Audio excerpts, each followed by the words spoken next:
Tonight, you'll hear the story of the lost child of Eden Hill. Turn off the lights. Put on your headphones. And don't look behind. The Lost Child of Eden Hill. This haunting began 1 year ago, during the final, pressure-filled weeks before my university exams. The Eden Hill School Library, usually closing at 5, had its hours extended until midnight. It was a silent invitation into the building's old, deep silence. I preferred the institutional calm to my apartment and stayed late into the night. On the night everything changed, I lifted my head from my history books and realized the room was entirely submerged in a profound, deep quiet. I checked the clock, 10:05 p.m. I was completely alone. The absolute silence felt heavy and wrong, like the entire building was holding its breath. I had barely 15 minutes of notes left, and I forced myself back down, rationalizing, just finish this quickly. That's when the silence broke.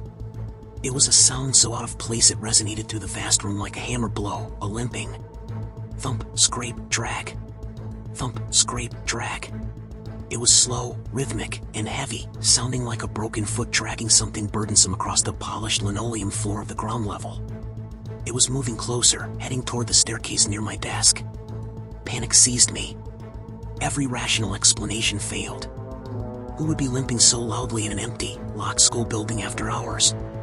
I scrambled, shoving books into my backpack, and fled, scurrying out the library, leaving my desk lamp burning.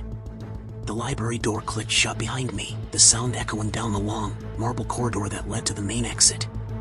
I walked quickly, fueled by pure adrenaline. As I approached the turn leading to the door, I saw her, a figure standing exactly at the junction.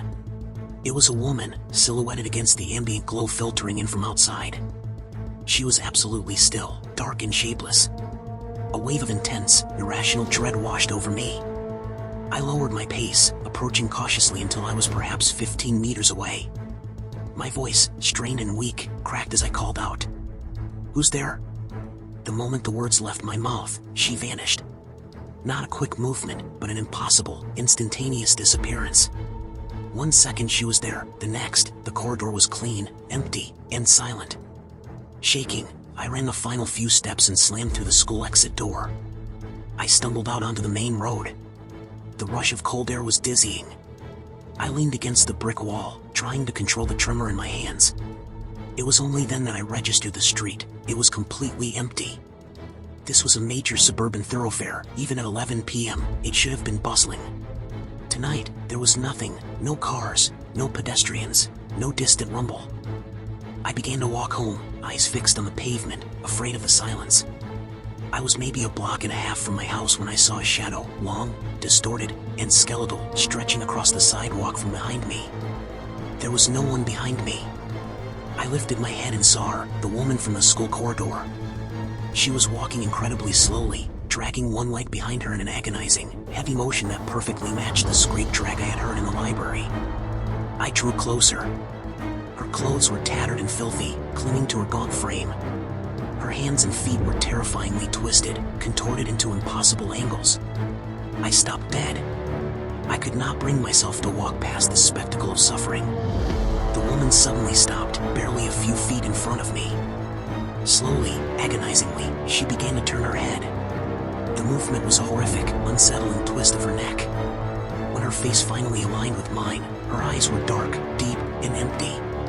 She opened her mouth, and the sound was a raspy, dry whisper, like paper tearing.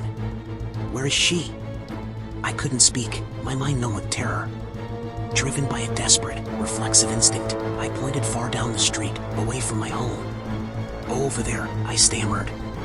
The creature accepted the lie. She turned and began her slow, laborious limping toward the direction I had indicated. I watched her go, not daring to move an inch until she was swallowed by the darkness. I ran. I sprinted in the opposite direction toward the safety of my home.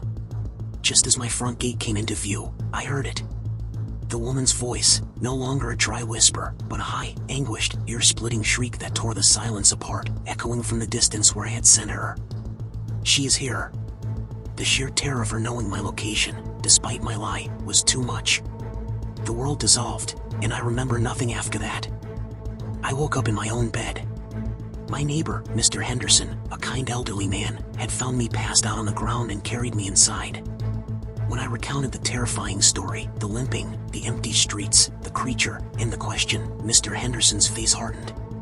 He didn't dismiss it. He told me about Agatha. In 1998, Agatha, then 32, lived a few streets over. Her 10-year-old daughter was a student at Eden Hills School. One tragic day, the daughter suffered a fatal accident on the school grounds. The loss broke Agatha's mind and body. The twisted limbs and tattered clothing I saw were the spectral manifestation of her decay and obsessive grief, forever searching for the child who never came home. Mr. Henderson then explained the terrifying climax. The house you pointed to, the direction you sent her, that's where Agatha and her daughter used to live. You sent the mother's spirit right back to the child's final home. I never studied in a library past closing time again. I still live on that street, and every night, when the street lights come on and the silence falls, I listen for the slow, dreadful sound of a limping foot. I pray I never hear the question, "Where is she?" again. A big thank you for watching till the end. If you enjoyed the story, don't forget to like the video and subscribe for more chilling tales. See you in my next video.